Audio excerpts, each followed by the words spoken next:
चलिए पढ़िए। Question number 5. A stone is dropped into a quiet lake and wave move in circle at the speed of 5 centimeter per second. ठीक है, lake पे मतलब झील में एक पत्थर फेंका गया। पत्थर फेंकते हैं तो वेव्स कैसे बनती है? सर्कुलर फॉर्म में बनती है, सर्कुलर फॉर्म में बनती है। छोटी छोटी वेव्स बड़ी होती जाती हैं, तो किसी टाइम से वो वेव्स का साइज़ क्या होते जाएगा? बढ़ते जाएगा। किस रेट से बढ़ रही है वो? 5 सेंटीमीटर पर सेकेंड, यही लिखा है। तो सर्कल बड़ा कब होगा? जब रेडियस बड़ी होगी। तो चेंज एक्चुअली क्या हो रहा है? वो रेडियस हो रहा है। तो ये रेडियस का चेंजेस दिया हुआ है, मतलब ये किसकी वैल्यू है? D R by D T. किसकी वैल्यू है? D R by D T equals to 5 centimetre per second. आगे पढ़िए। At the instant when the radius of circular wave is 8 centimeter, how fast is the enclosed area increasing? हाँ, तो वो जो wave की जो रेडियस बढ़ते जा रही है, उससे सर्कल का साइज भी क्या होते जा रहा है? बढ़ते जा रहा है। उस सर्कल का एरिया बढ़ रहा है कि नहीं बढ़ रहा है? तो वही पूछ रहा है कि किस रेट से वो जो एरिया है वो इंक्रीज हो रहा है। मतलब क्या पूछ रहा है? D A by D T कि एरिया टाइम के रिस्पेक्ट में कितना चेंज हो रहा है। तो एक्चुअली आपसे क्या पूछा जा रहा है? D A by D T पूछा जा रहा है at any instant when radius is 10 centimetre, 8 centimetre. Solve करने के बाद आपको लास्ट में रेडियस मतलब आर की वैल्यू कितनी पुट करनी है? 8। आर की वैल्यू लास्ट में आपको क्या पुट करनी है? 8 सेंटीमीटर। ठीक है, तो अपन यहाँ पे एरिया की बात है तो एरिया का फॉर्मूला लगा लेते हैं। एरिया ऑफ सर्कल क्या फॉर्मूला होता है? पाई आर स्क्वायर। और किसके रिस्पेक्ट में चेंज हो रहा है? टाइम के रिस्पेक्ट में। तो डिफ्रेंशिएट किसके रिस्पेक्ट में करेंगे? टाइम के रिस्पेक्ट में। Differentiating both side with respect to T. आप लोग पूरा लिखिएगा। तो एरिया को यहाँ अपन ए से डिनोट कर सकते हैं, इसको टाइम के रिस्पेक्ट में डिफरेंशिएशन करना है। तो ये क्या लिखाएगा? D A by D t. इसको भी अपने को टाइम के रिस्पेक्ट में करना है। D by D t of pi r square. Pi क्या है? कांस्टेंट है, बाहर आ जाएगा। अब डिफरेंशिएशन किसका होगा? आर स्क्वायर का। आर स्क्वायर का डिफरेंशिएशन कितना होगा? 2r होगा। पावर सामने आती है, ये हो जाएगा 2r। कितना हो जाएगा? 2r। और एक बार फिर से इस r का डिफरेंशिएशन होगा किसके रिस्पेक्ट में? टाइम के रिस्पेक्ट में। तो वो क्या लिखाएगा? D are by D t. यहाँ तक बात क्लियर है? आगे बढ़ते हैं। D A by D T equals to ये है 2 पाई आर। 2 पाई आर है और इनटू में क्या है? D R by D t. और d are by D T की वैल्यू आपको क्वेश्चन में ही गिवन है। कितनी? 5 सेंटीमीटर। अपन यहाँ पे लिख देते हैं। इसको जरा मल्टीप्लाई कीजिए, कितना हो जाएगा? 10 पाई आर हो जाएगा। अब आपको निकालना था कि रेडियस जब 8 सेंटीमीटर होगी तब एरिया कितना चेंज होगा टाइम के रिस्पेक्ट में। तो D A by D T at, आपको क्या वैल्यू पुट करनी है? At R equals to 8। At R equals to 8। तो यहाँ पे जो आर वहाँ पे क्या पुट कर देंगे आप? 8 पुट कर देंगे। 10 पाई इंटू आर। आर की वैल्यू 8 है, ये 8 हो गया। कितना आ जाएगा? ये 80 पाई। कितना आ जाएगा? 80 पाई। अब आता है सवाल यूनिट का। एरिया की यूनिट क्या होती है? Centimetre square. और टाइम की यूनिट तो सेंटीमीटर स्क्वायर पर सेकेंड। ये इस क्वेश्चन का फाइनल आंसर है। पढ़िए पढ़िए। Radius of a circle is increasing at the rate of 0.7 centimetre per second. एक सर्कल की जो रेडियस है वो इंक्रीज हो रही है किस रेट से? 0.7 सेंटीमीटर पर सेकेंड। तो आदित्य सिंह जी, ये किसकी वैल्यू दी हुई है? रेडियस चेंज हो रही है टाइम के रिस्पेक्ट में 0.7 सेंटीमीटर पर सेकेंड। ये किसकी वैल्यू है? रेडियस की वैल्यू है। आप बताइए पीछे अंश।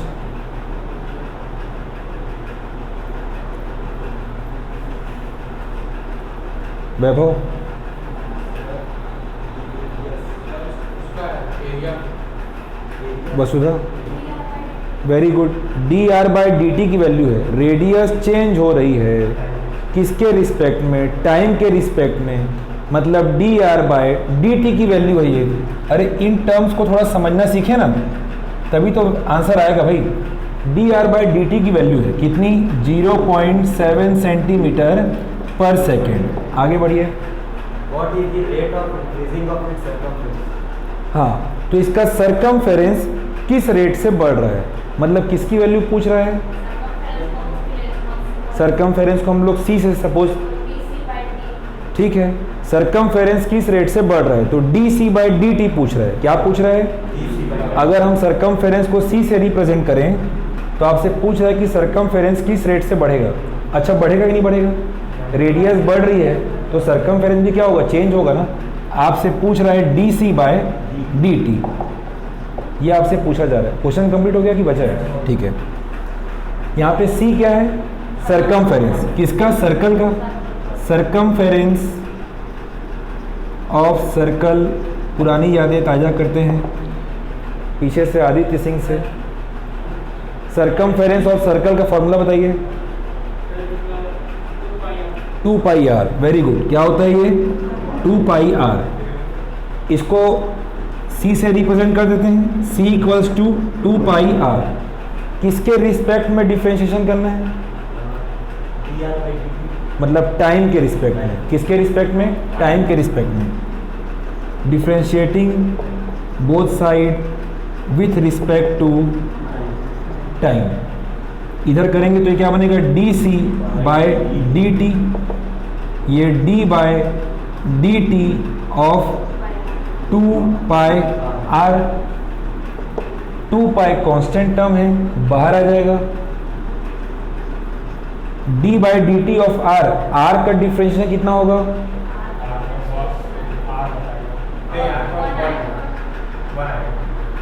आर का डिफरेंशिएशन किसके रिस्पेक्ट में हो रहा है, टाइम के रिस्पेक्ट में, तो वो लिखा जाएगा D r by D T. क्या लिखा जाएगा, ये सिंगल आर है, इसका डिफरेंशिएशन हो रहा है किसके रिस्पेक्ट में, टाइम के रिस्पेक्ट में सीधा, तो क्या लिखाएगा d are by D t. Simple क्या लिखाएगा, हाँ बंद लिखा कोई मतलब नहीं, कोई मतलब आएगा ना। क्या लिखाएगा ये, d are by D t, clear.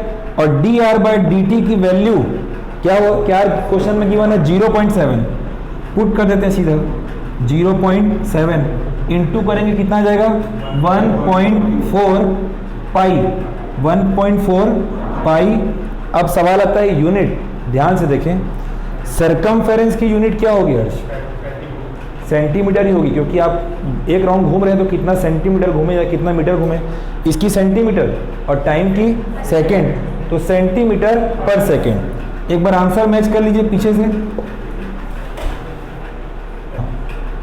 length x of a rectangle is decreased at the rate of 5 centimeter per minute. 5 centimetre, एक रेक्टेंगल है उसकी लेंथ डिक्रीज हो रही है, किस रेट से, 5 सेंटीमीटर पर मिनट। एक मिनट में रेक्टेंगल की जो लेंथ है वो 5 सेंटीमीटर कम हो रही है, और लेंथ को यहाँ बोला गया है x। आपको लेंथ को L से रिप्रेजेंट नहीं करना है, क्योंकि क्वेश्चन में मेंशन कर दिया है इसीलिए। अगर नहीं किया रहता तो आप चाहे L मानो, A मानो, B मानो, आपकी चॉइस। यहाँ पे बोला है लेंथ को किससे लेना है, x से, और वो टाइम के साथ क्या हो रहा है, डिक्रीज हो रहा है, मतलब वो किसकी वैल्यू है, dx बाय dt। किसकी वैल्यू है, dx बाय dt। अब ध्यान देंगे ये लेंथ डिक्रीज हो रही है, तो हम लोग जो वैल्यू लेंगे वो निगेटिव लेंगे, क्योंकि वो डिक्रीज हो रहा है। कितना डिक्रीज हो रहा है, 5 सेंटीमीटर पर मिनट, तो इसकी वैल्यू होगी -5 सेंटीमीटर पर मिनट। आगे पढ़िए। विड्थ, हाँ हाँ, और जो विड्थ है रेक्टेंगल की वो बढ़ रही है, और विड्थ को डिनोट किया गया y से, उसका रेट चेंज दिया है, मतलब dy by dt। dy by dt आपको गिवन है कितना, 4 सेंटीमीटर पर मिनट। यहाँ तक ओके, आगे बढ़िए। x की वैल्यू आपको 8 लेनी है, इसको मैं यहाँ लिख देता हूँ। y इक्वल्स टू आपको 6 लेना है। Find the rate of change of A. अच्छा, इसका पहला पार्ट है क्वेश्चन का, rate of change of The perimeter. Perimeter. देखो The rate of change of perimeter. पहले इसी को देखते हैं, देखो इधर पहले इसको देखते हैं। पेरीमीटर किस रेट से चेंज होगा ये आपसे पूछ रहा है। ऑब्वियस सी बात है, लेंथ और विड्थ जब चेंज होंगे तो पेरीमीटर भी क्या होगा, चेंज होगा। बात पेरीमीटर की है तो पेरीमीटर का फॉर्मूला आएगा, बात रेक्टेंगल की है तो पेरीमीटर ऑफ रेक्टेंगल का फॉर्मूला आएगा। क्या होता है नहीं पता, पेरीमीटर ऑफ रेक्टेंगल क्या होता है? हाँ, सोचे तो इतना गहरा कि मेरे को लगा क्या बताऊँ, ऐसा बताओगे। हाँ बोलो। हैं एल अंश क्या है ये? चैप्टर ये क्या है? तो 7th 8th का है, पेरीमीटर ऑफ रेक्टेंगल।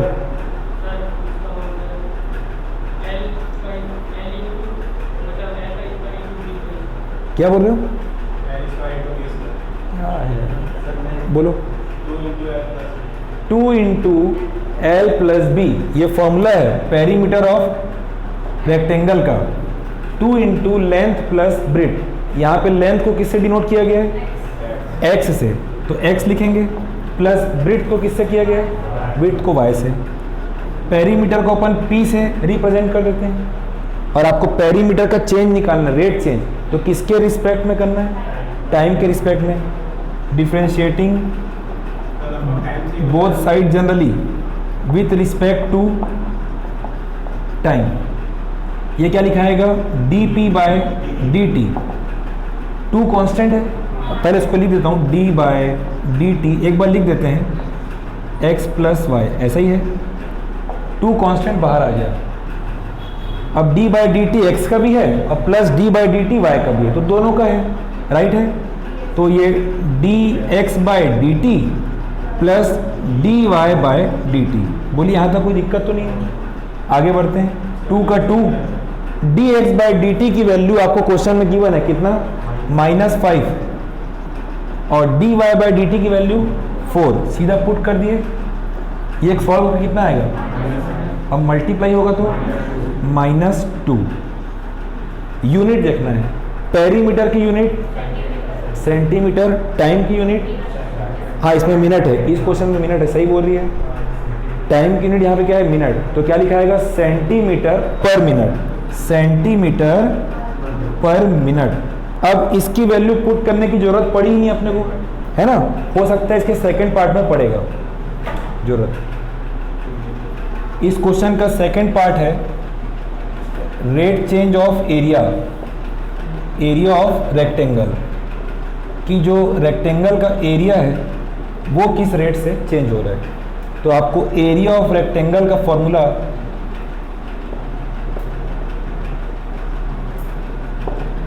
पता होना चाहिए, अब पता होगा तो बता दो भाई। लेंथ इंटू ब्रेड, बहुत हमको प्राउड फील हुआ। लेंथ इंटू ब्रेड है ना, तो यहाँ पे लेंथ क्या है? x है, और ब्रेड क्या है? एक बार यहाँ पे पहले फॉर्मूला लिख लेंगे, लेंथ इंटू ब्रेड, और नेक्स्ट स्टेप में उसके डिनोशन उनको डिनोट कर देंगे इससे a से। ये लेंथ यहाँ पे x है और ब्रेड यहाँ पे y है। एरिया का चेंज कितना हो रहा है? टाइम के रिस्पेक्ट में, तो इसको भी क्या करना पड़ेगा? डिफ्रेंशिएशन करना पड़ेगा with respect to time, both side with respect to time. तो ये होगा D A by D T. Class 11th में मल्टीप्लिकेशन वाला जो डिफ्रेंशिएशन का फॉर्मूला था, किसको पता है कि 2 टर्म जब मल्टीप्लाई के फॉर्म में होते हैं? हाँ ट्राई कीजिए।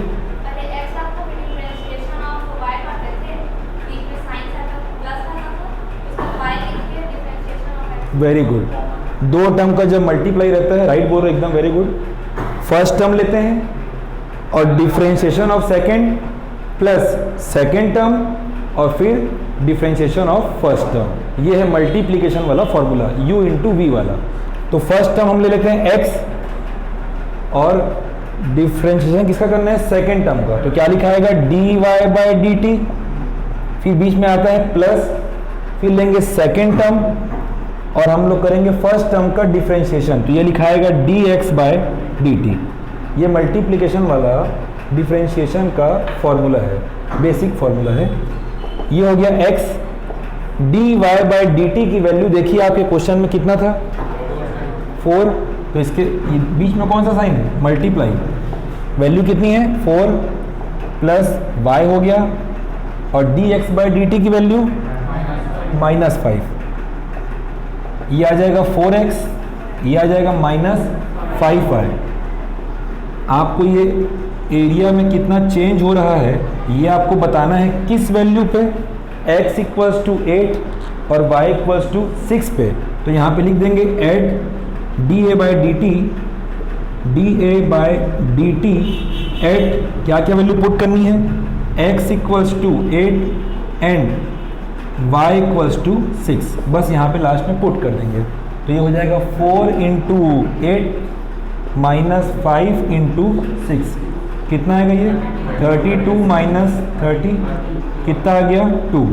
अब सवाल आता है यूनिट, सिंपल टास्क है। यूनिट क्या होगी, सेंटीमीटर स्क्वायर पर मिनट। ये हो गया हमारा फाइनल आंसर। पढ़िए किसका टर्न है, क्वेश्चन नंबर 8। थोड़ा जोर से पढ़ो भाई, थोड़ा जोर से। A balloon which always remains spherical on inflection is being inflated by pumping in 900 cube centimeters of gas per second. 900 centimetre cube centimetre per second. चलो एक बात समझते हैं क्या बोल रहा है क्वेश्चन में। एक बैलून है जो हमेशा स्फेरिकल फॉर्म में ही रहता है जब उसको इन्फ्लेट किया जाता है, मतलब जब उसमें हवा भरी जाती है। तो उसमें जो हवा भरी जा रही है, तो ये सेंटीमीटर क्यूब, ये सेंटीमीटर क्यूब किसका यूनिट होता है, वॉल्यूम का होता है। किसका होता है, मतलब एक सेकंड में उस बैलून का वॉल्यूम इतना बढ़ रहा है। कितना बढ़ रहा है, 900 सेंटीमीटर क्यूब पर सेकेंड। उसमें हवा भर रही है, वॉल्यूम भरा रहा है उसमें। तो ये किसकी वैल्यू है वसुधा, अगर हम वॉल्यूम को v से रिप्रेजेंट करें तो ये बिल्कुल सही बात है कि ये किसकी वैल्यू है, dv बाय dt। ये समझ में आ रहा है ना, वैल्यू समझना जरूरी है कि इसका वैल्यू गिवन है। ये वैल्यू है dv बाय dt की वैल्यू है 900 सेंटीमीटर क्यूब पर सेकेंड। आगे पढ़िए तो।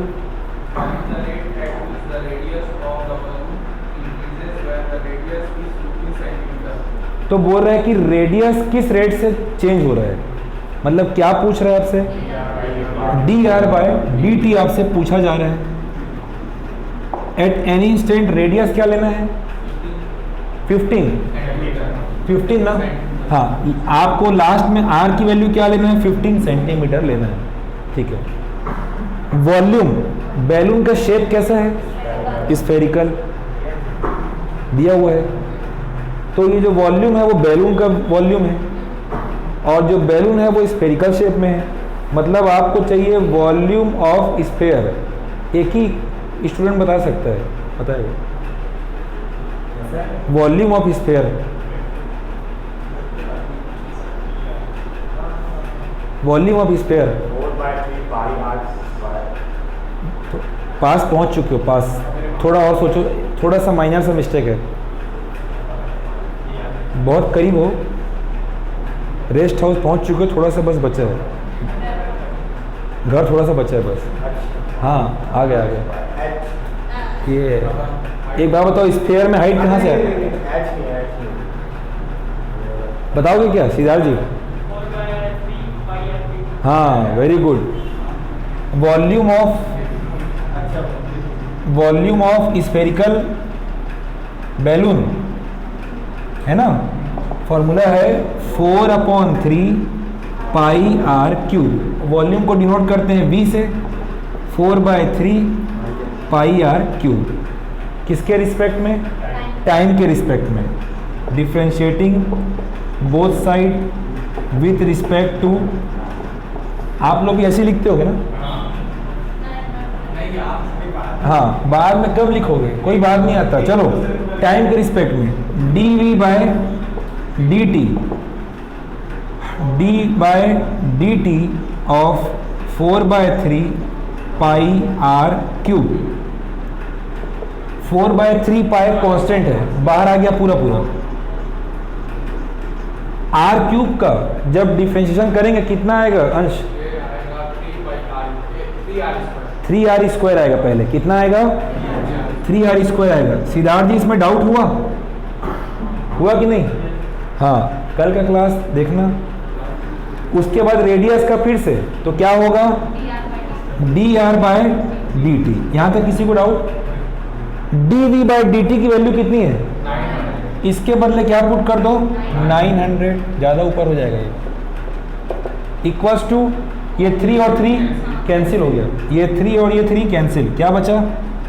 4 पाई r स्क्वायर और इंटू में dr बाय dt। ये सब को उठा के वहाँ ले जाओ, डिवाइड हो जाएगा। 900 by 4 pi r square equals to dr by dt। इसके इक्वल ये है या इसके इक्वल ये है, इसको यहाँ लिख दो। dr by dt equals to 900 by 4 pi r square, और आपको r की वैल्यू क्या लेनी है? 15। तो रेडियस चेंज जो हो रहा है एट किस रेडियस पे? 15 पे, एट r इक्वल्स टू 15। तो जहाँ पे r है वहाँ क्या पुट करेंगे आप? 15 पुट करेंगे। 4 पाई r की वैल्यू 15 का स्क्वायर वैसे कितना होता है? 225। अपन इसको 2 टाइम्स लिख लेते हैं क्योंकि करना तो कैंसिल आउट ही है ना। 15 1 जा 15, 6 जा 90, 15 0 जा 0, 15 1 जा 15, 15 4 जा 60, 4 1 जा 4 1 जा कैंसिल। क्या आया? 1 बाय पाई। अब आता है सवाल यूनिट। ये r क्या है? रेडियस की यूनिट क्या होगी? सेंटीमीटर होगी, और टाइम की तो आंसर आ गया 1 by pi centimetre per second. Question number 9 पढ़िए। A balloon which always remains spherical has a variable radius. थोड़ा लाउडली पढ़िए। A balloon which always remains spherical has a variable radius. अच्छा, एक बैलून है जो हमेशा स्फेरिकल फॉर्म में ही रहेगा। आगे पढ़िए। Find the rate at which its volume is increased with the radius when the latter is 10 centimeter.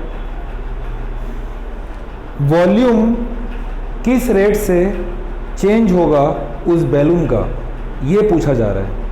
ठीक है, when the When the latter is 10 centimeter. Latter is 10 centimetre. अच्छा, जब वो रेडियस 10 हो जाती है, एक्चुअली r की वैल्यू लास्ट में कितनी पुट करनी है? 10। ये बात समझ में आ गई। और वॉल्यूम का चेंज पूछ रहा है, मतलब किसकी वैल्यू पूछ रहा है? dv बाई dt आपसे पूछा जा रहा है। बिल्कुल सही, आपसे पूछा क्या जा रहा है? dv by dt। किसका वॉल्यूम है? बैलून का, मतलब स्फीयर का। और अभी आपने फॉर्मूला यूज़ किया, वॉल्यूम ऑफ स्फेरिकल बैलून बोलो या वॉल्यूम ऑफ स्फेरिकल बैलून लिख लो।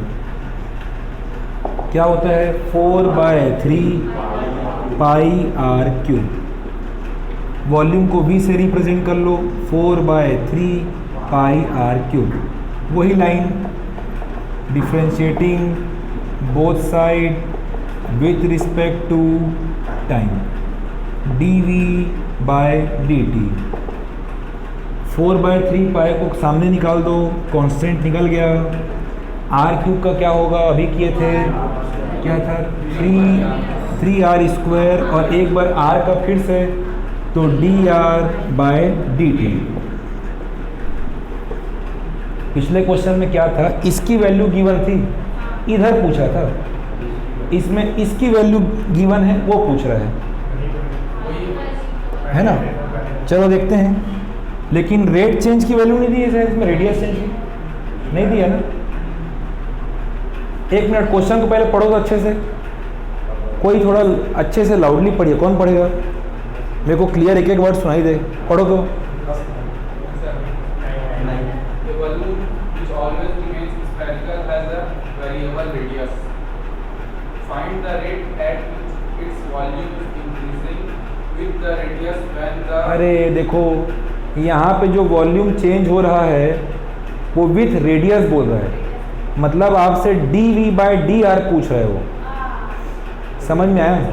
क्या पूछा है आपसे? वो वॉल्यूम चेंज हो रहा है किसके रिस्पेक्ट में? यहाँ पे रेडियस। तो आपसे ये पूछा क्या है? dv/dr। क्या पूछा है? dv/dr आपसे पूछा जा रहा है इस क्वेश्चन में, ठीक।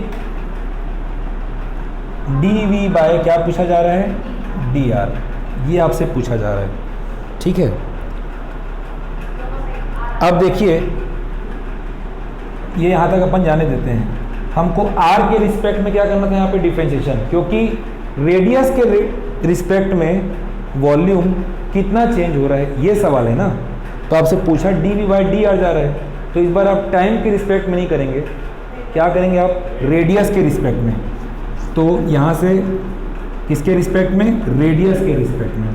तो ये क्या बनेगा स्टूडेंट? dv/dr इक्वल्स टू, ये 4/3 कॉमन है, मतलब कांस्टेंट है, बाहर आ जाएगा। और r³ का d/dr ऑफ r³ करेंगे तो कितना आएगा? 3r² आएगा। कितना आएगा? और इसको एक बार और करने की नीड नहीं है क्योंकि r के रिस्पेक्ट में हो रहा है। क्लियर? 3r² आ गया। अब क्या? 3 और 3 कैंसिल, 4πr²। और लास्ट में आपको रेडियस की वैल्यू कितनी लेनी थी? 10 सेंटीमीटर। यहाँ पे 10 पुट कर दीजिए। 10 का स्क्वायर 100 और 100 4 जा 400 पाई और यूनिट सेंटीमीटर क्यूब पर सेकेंड। सेंटीमीटर क्यूब, एक मिनट, इसकी सेंटीमीटर क्यूब हो गया और रेडियस का तो 1 सेंटीमीटर से कट गया तो क्या आ गया? Centimetre square. ये इसका आंसर आएगा। क्लियर है? चलिए क्वेश्चन नंबर 10। हाँ एक मिनट, एक 5 मीटर की लेडर है, लीनिंग मतलब झुकी हुई है वॉल के अगेंस्ट। कुछ याद आया 10 का ट्रिग्नोमेट्री? देखो वॉल ऐसे बनेगी कि वॉल ऐसे बनेगी? वॉल ऐसे बनेगी, राइट? लेडर, ये लेडर है, ठीक है। ये 5 मीटर की क्या है? लेडर है जो वॉल्स से झुक के लगी हुई है। आगे पढ़िए।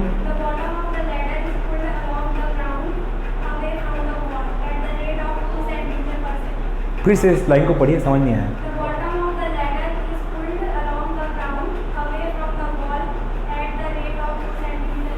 अच्छा देखिए क्या कहानी है यहाँ पे।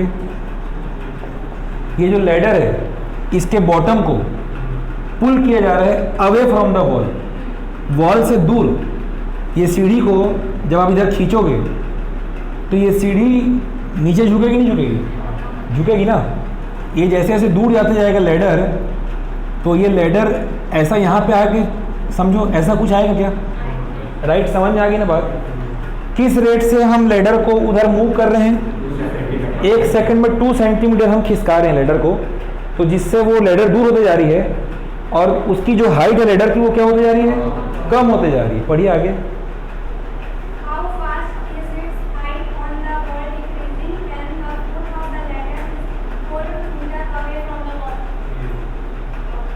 एक बार फिर से पढ़िए।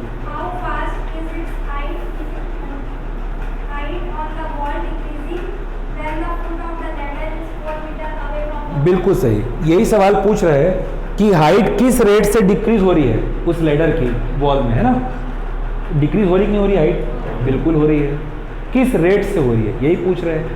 हाइट को हम लोग मान लेते हैं कि हम h से डिनोट करते हैं, और ये जो नीचे का जो बेस है इसको आप किसी से भी x से रिप्रेजेंट कर देते हैं इसको। तो ये जो बेस है वो x है और ये लेंथ कितनी दूर हो रही है टाइम से? 2 सेंटीमीटर पर सेकेंड। तो कृतिका ये किसकी वैल्यू है? हाँ, ये नीचे का डिस्टेंस है, लेडर इस रेट से दूर होते जा रही है तो ये किसकी वैल्यू है? वेरी गुड, ये किसकी वैल्यू है? dx/dt, क्योंकि x में चेंजेस आ रहे कि नहीं आ रहे? आ रहे हैं। किसके रिस्पेक्ट में आ रहे हैं? टाइम के रिस्पेक्ट में। तो ये किसकी वैल्यू है? dx/dt। क्लियर हुई बात? ये है dx/dt 2 सेंटीमीटर पर सेकेंड। और किसका चेंज पूछा जा रहा है? हाइट का चेंज पूछा जा रहा है, ना। तो हाइट को किसे डिनोट कर रहे हैं? h। तो सिद्धार्थ जी क्या क्वेश्चन में क्या पूछा जा रहा है? हाँ, किस टाइम के साथ हाइट भी क्या हो रहा है? चेंज हो रहा है। मतलब क्या पूछ रहा है? किसकी वैल्यू पूछ रहा है? dh/dt पूछ रहा है कि हाइट टाइम के रिस्पेक्ट में कितना चेंज हो रहा है। मतलब dh/dt आपसे पूछा जा रहा है। समझ में आया पीछे? dh/dt आपसे पूछ रहा है। ठीक है भाई। व्हेन एक क्या वर्ड, एक वैल्यू दी थी ना, क्या? हाँ, फुट ऑफ द लेडर। ये जो यहाँ से इसकी जो डिस्टेंस है वो 4 है। मतलब x की वैल्यू आपको लास्ट में कितनी लेनी है? 4 लेनी है। समझ में आया? लास्ट में आपको क्या करना है? x की वैल्यू 4 लेना है। ये है क्वेश्चन। थोड़ा सा है, अच्छा क्वेश्चन है। अब इसको देखते हैं। हम लोग ये फाइनल वाला ट्रायंगल बना रहे हैं। फाइनल वाला या जो ओरिजिनल ट्रायंगल है वो भी काम कर देगा। ये कितने का है? 5। इसको किससे कर रहे हैं? h। ये क्या है? x। इसमें कौन सा थ्योरम? क्योंकि ये कैसा ट्रायंगल है? क्योंकि दीवार हमेशा सीधा बनाते हैं 90 डिग्री, राइट। पाइथागोरस लगेगा। तो h² प्लस अप्लाइंग, लिखने का बिल्कुल मन नहीं हो पाता है, applying Pythagoras theorem. h² plus x² equals to 5²। यही होता है ना। उसके बाद दोनों वैल्यू नहीं पता अपने को, नहीं पता है ना। h को यहाँ रहने देते हैं। ये कितना आएगा? x 4 है नहीं। जब x 4 होगा तब वो कितना रेट से चेंज हो रहा है? रेडियस 4 है, ये नहीं बोला है। अभी तक जब आप क्वेश्चन पढ़ते थे तो लास्ट में रेडियस की वैल्यू इतना ले लेना, ऐसा बोलता था। वो r की वैल्यू नहीं बोलता था। पूरा प्रोसेस होने के बाद वो r की वैल्यू आपको पुट करनी होती थी ना। वैसे ही यहाँ पे डायरेक्ट पुट नहीं करेंगे आप, पूरा प्रोसेस करेंगे। लास्ट में क्या होगा? x की वैल्यू 4 पुट करेंगे कि जब इस इंस्टेंट में वो किस रेट से चेंज हो रहा है। ऐसा है वो x। क्लियर? क्लियर हो गया? यहाँ पे डाउट हो सकता था लेकिन अब क्लियर रखना, ठीक। तो ये 5² मतलब 5 का स्क्वायर कितना हो गया? 25। और इधर आ गया माइनस x²। आपको निकालना क्या है? तो पहले तो आपको h निकाल लेना यहाँ से। यहाँ का स्क्वायर वहाँ जाके क्या हो जाएगा? अंडरवुड बन जाएगा। तो h इक्वल्स टू क्या हो गया? Under root 25 minus x²। आपको निकालना dh/dt है। तो आपको क्या करना पड़ेगा? इसको क्या करना पड़ेगा? डिफ्रेंशिएट करना पड़ेगा। किसके रिस्पेक्ट में? तभी तो आएगा dh/dt, तभी तो आएगा ना। तो इधर पर लिख चुके थे ना। तो differentiating both side with respect to time.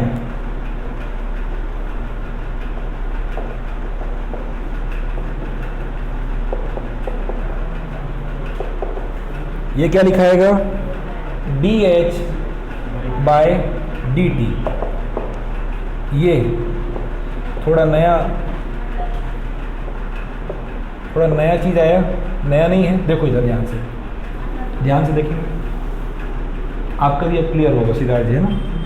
d/dx of x to the power n का आपको स्टार्टिंग में फॉर्मूला बताया गया था। इस चैप्टर के स्टार्टिंग में क्या होता था? वो n सामने आता है, पावर सामने आती है, और x की पावर क्या हो जाती है?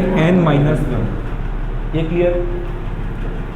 अगर आपको कोई अंडरवुड वाले टर्म का डिफ्रेंशिएशन निकालना हो, ऐसी सिचुएशन है ना यहाँ पे हमारे सामने, ऐसी ही सिचुएशन है कि नहीं है? अच्छा, अंडरवुड लगा है मतलब उसकी पावर कितनी होती है? हाफ होती है। कितनी होती है? इसको मैं ऐसा भी तो लिख सकता हूँ, x की पावर 1/2। इसके अकॉर्डिंग क्या होगा? 1/2 सामने आएगा नहीं आएगा? पावर सामने आती है सिद्धार्थ जी, तो 1/2 कहाँ आ गया? सामने। उसके बाद x की पावर, जितना पावर यहाँ रहता है उससे 1 कम हो जाता है। यहाँ हाफ पावर था, हाफ माइनस 1 करेंगे तो कितना होगा? माइनस हाफ होगा। कितना होगा? माइनस हाफ होगा कि नहीं होगा? होगा। यहाँ तक ओके। निगेटिव पावर को पॉजिटिव बनाने के लिए क्या करते हैं? पलट देते हैं, ऊपर वाले को नीचे ले आते हैं ना, जानते हो ना। तो ये नेगेटिव पावर था, इसको जब नीचे ला के लिखोगे तो ये क्या लिखा जाएगा? 1/2 लिखा जाएगा क्या? बिल्कुल लिखा जाएगा। x की पावर 1/2 मतलब क्या है? अंडरवुड x है कि नहीं? तो एक्चुअली ये फॉर्मूला ऐसा जब होता है ना अंडरवुड वाला, मतलब ये d/dx ऑफ अंडरवुड x का जब हम डिफ्रेंशिएशन करते हैं तो ये वैल्यू डायरेक्ट आती है। कहाँ से आती है मैं आपको समझा चुका हूँ। अब इधर देखो, अब इधर देखते हैं। ये भी अंडरवुड है, एक टर्म है, इसका पहला तो यही होगा जो होता है, क्या होगा? 1/2 अंडरवुड x, और हमारे x के बदले यहाँ पे क्या है? 25 माइनस x स्क्वायर। बोलो यहाँ तक क्लियर? और एक बार और जो अंदर लिखा है उसका फिर से होगा। कौन कौन लिखा है? 25 लिखा है। 25 का डिफ्रेंशिएशन कांस्टेंट टर्म है, इसलिए क्या होगा? 0। कांस्टेंट टर्म का डिफ्रेंशिएशन कितना होता है? 0 होता है। अब बचा कौन? Minus x square. Minus x square का फिर से करेंगे तो कितना आएगा? तो बताओ। 2x। थोड़ा सा गलत बोले, फिर घर तक पहुंच चुके हो। बोलो। -2x आएगा। कितना आएगा? -2x आएगा। कितना आएगा? और एक बार फिर से x का भी होगा डिफ्रेंशिएशन किसके रिस्पेक्ट में? टाइम के रिस्पेक्ट में। बचा हुआ है ना भाई अभी वो तो बचा हुआ है। एक सेकेंड। dx/dt आते एक बार फिर से बताएंगे, कोई दिक्कत नहीं। अब देखते हैं, ये 2 और 2 क्या हो जाएगा? कैंसिल। ऊपर क्या बचा है? -x upon Underwood 25 minus x square, और इनटू में क्या बचा है? dx/dt। पहले मैं कंप्लीट कर लेता हूँ, फिर एक बार समझा दूंगा। चलिए, अब ये हो चुका है। अब हमको ये हाइट में कितना चेंज हो रहा है ये हमको बताना है। जब x की वैल्यू कितनी लेनी है आपको? 4। एट x इक्वल्स टू 4, यहाँ 4 पुट करेंगे, ये होगा -4। ये 25 माइनस 4 का स्क्वायर कितना हो गया? 16 इंटू dx/dt। किस रेट से चेंज हो रहा था वो? डिस्टेंस 2, यहाँ पे 2 पुट कीजिए, आगे बढ़िए। ये 9 आएगा और 9 का स्क्वायर रूट 3 आएगा इंटू 2, ऐसा ही है ना? क्या आ जाएगा? -8/3। अब आती बात यूनिट की। हाइट की यूनिट सेंटीमीटर, टाइम की यूनिट सेकंड, सेंटीमीटर पर सेकंड। मतलब जो हाइट है वो इस रेट से कम, माइनस साइन क्यों आया है? क्योंकि हाइट क्या हो रही है? कम हो रही है। आंसर देखो भाई, प्लस में आएगा नहीं वो, एक्चुअली वो क्या होगा? आंसर बस लिखा कि स्टेटमेंट लिखा है? हाँ, एक प्रैक्टिकल बात आप सोचें, हाइट कम हो रही है ना, आंसर 100% क्या होगा? इसको जब आप ऐसे लिखोगे ना स्टेटमेंट, तो आप वहाँ क्या लिखोगे? Height is decreasing. आपने डिक्रीजिंग वर्ड लिख दिया, मतलब वो माइनस को इंडिकेट कर दिया। Height is decreasing by 8/3 centimetre per second. Actually वो ऐसा आंसर लिखना चाह रहा है।